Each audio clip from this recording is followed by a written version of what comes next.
This might have been the most heartwarming chapter of Eden Zero that we've had in a very long time. Okay, so the last two chapters of this series have basically dealt on the same topic, reuniting Rebecca with her lost family. Because in chapter 217, we focus almost solely on Rebecca finding out and coming to terms with the idea that Connor is her father, and in this week's chapter, we focus solely on Rebecca finding out the truth about why her mother abandoned her. And in a series where the entirety of the main cast have gone through so much loss and tragedy throughout their entire lives, it's nice to see at least one member of them get a happy ending with their family. Or at least seemingly get one, because we do know that Connor is going to be sticking around as the main pilot or the captain of the Eden Zero ship, so him and Rebecca are going to have time to grow as a father and daughter and build up their relationship. But when it comes down to it, we don't know exactly what's going to happen with Rachel. Now, before I get into this week's chapter, I do want to briefly touch on chapter 217, or the reaction that a lot of fans have had to that chapter, because ever since it was revealed that Connor was Rebecca's dad, a lot of fans have gone back to that scene where it seemed like he was checking her out when they were at that poolside resort, and pointed out how creepy it was that he was seemingly checking out his own daughter. And because of a flashback that we get in the last chapter between him and Noah, we do have confirmation that at that time he was aware that Rebecca was his daughter. So the idea of him checking her out in her swimsuit was a little disturbing. But we did get kind of a retcon in this chapter, or in that chapter, I mean, where it seems like instead of checking her out, behind his sunglasses, he was actually crying, tearing up at the idea that he's actually finally been reunited with his daughter after 18 years. Which to me was a nice little retcon to show that he wasn't as much of a creep as we all thought he was. But then Hero has Herman confirm that after finding out that Rebecca was his daughter, Connor went back and watched all her Beekeeper videos, including the more scandalous ones. And even went so far as to compliment her on those videos specifically. So it's kind of weird. Hero wants to show that Connor is a very loving, supporting dad, but he also wants to give off that he's kind of a creep towards his daughter as well. It is a very weird dynamic that he's building up between the two characters, but I'm here for it. I'm here to see exactly what he ends up doing when it comes to developing their relationship going forward.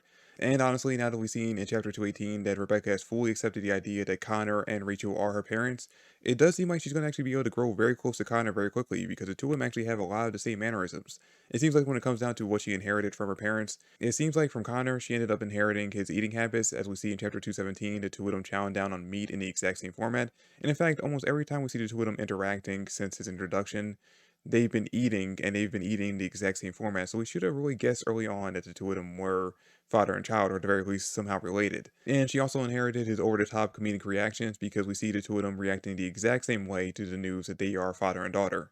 And then when it comes to Rachel, obviously Rebecca inherited her looks because Rebecca just looks like a spitting image of Rachel if she was, say, 20 or so years younger. And on top of that, we end up finding out in chapter 218 from the first interaction we get from Rachel when she's awake, and that Rebecca has definitely inherited her violent, explosive anger from her mother. And then, of course, there's the more obvious thing that she ended up inheriting from Rachel, which is her ether gear ability, Cat Leaper, which we end up getting more information on Rachel's backstory and their abilities in this chapter.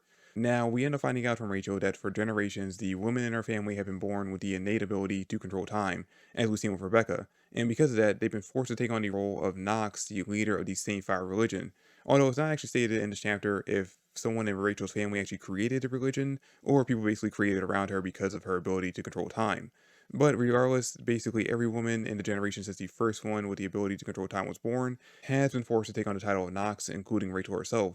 But when she was younger, she really did not want to take on that responsibility, so she ended up running away and falling in love and meeting Connor. And two of them eventually got married and they spent 3 years together, and during that time, she obviously became pregnant with Rebecca. Now, here's where things actually take a much darker turn, because after her mother seemingly died, they needed a replacement for her as the title of Nox, so the church came looking for Rachel, and when they eventually found her, they apparently killed Connor. But because of the fact that she was feeling guilty of this and didn't want Connor to die, Rachel constantly went back in time and jumped from universe to universe until she found one where Connor ended up surviving and just abandoned him so that he wouldn't actually go through the trouble of dealing with the church anymore. But things got a lot darker even from there because after Rebecca was born, Rachel didn't have much time to spend with her daughter because around the time she ended up being 4 years old, fanatics inside the religion decided that since Rebecca's father was someone that they did not approve of, that she was not worthy of inheriting the title of Nox or gaining the power to control time. So they attempted to kill her. And then Rachel had to do the same thing over again, where she went back in time to different universes over and over until she eventually found one where Rebecca survived. And in order to make sure that she was to live a happy life, she had to abandon her. But it's not like Rachel just abandoned Rebecca on Blue Garden and just left her to fend for herself. She actually chose a few members of the church that she actually trusted, left them with a bunch of money, enough to basically take care of themselves and Rebecca for the rest of their lives, and hoped that they would take care of her. And I'll have to go back and look at Rebecca's backstory more into detail and see if there's actually any mention of those characters beforehand, because the way Rebecca reacts to her saying that in this chapter makes it seem like she was aware of who those people were, and that she somehow screwed up that relationship between them. So I'm not exactly sure what ended up happening there, if the people actually did just kind of abandon Rebecca and take the money for themselves, showing that they actually couldn't be trusted, or if Rebecca basically just ran away from them. But yeah, and that's the backstory of why Rachel ended up abandoning Rebecca and Connor. Now, she does reveal that over the years, the church actually kind of grew more lenient and basically kind of calmed down to their more fanatic lifestyle. So now it's more likely that she actually can actually have a relationship with Connor and Rebecca going forward.